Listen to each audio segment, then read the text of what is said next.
the decision has been made and 2 officers will not be criminally charged in the shooting death of Jamar Clark.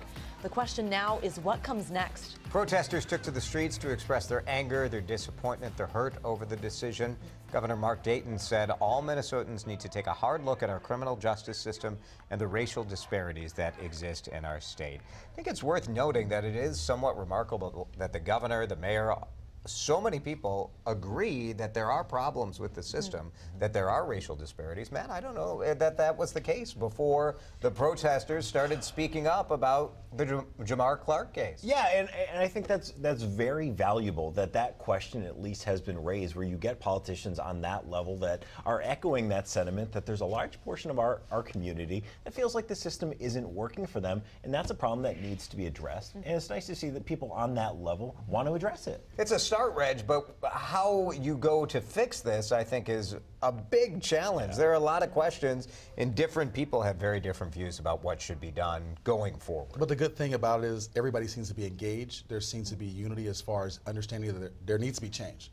From the governor's office, all the way to the police chief, the mayor, and people who live in North Minneapolis. Just regular citizens know there has to be a change because the system is broken and it's not working for people. I think we're starting to see, the tiniest steps toward that. That press conference yesterday, an hour long, laying out all of that evidence, putting it online for everyone to see. That's not something that we've seen before, even across other parts of the country. I've never seen, I've been a journalist for 20 years. I've never seen anything like this before in a case involving a police officer. I think we'll see more of this. I think the way that the Hennepin County attorney kind of laid it all out and showed all the evidence. But people still don't trust it. I think that's really interesting. There's 1,300 pages of documents, unedited video out, and people still are saying, well, we don't believe this accounting. Yeah, and I certainly I can understand that, especially when you have Freeman making this decision himself and not putting it to a grand jury. There leaves that opening for people. Which is what activists wanted. Yeah, right.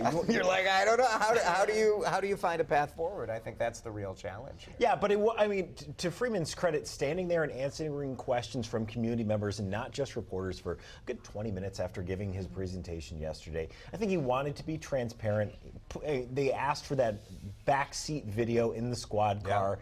And that was up right away as well. Oh, we have that. We'll put it up. Well, people say he still made more questions than answers. People are still upset. 61 seconds from the time he engaged with officers, he was dead. I think and that he didn't seem to be aggressive. That fact gives you some hope as to where the discussion can turn, because I think most people would agree that unless something extraordinary is happening, 61 seconds is not much time. No, it's very There are other ways that this could have been diffused, certainly by Jamar Clark, but also by the officer. To de-escalate. To de-escalate, exactly.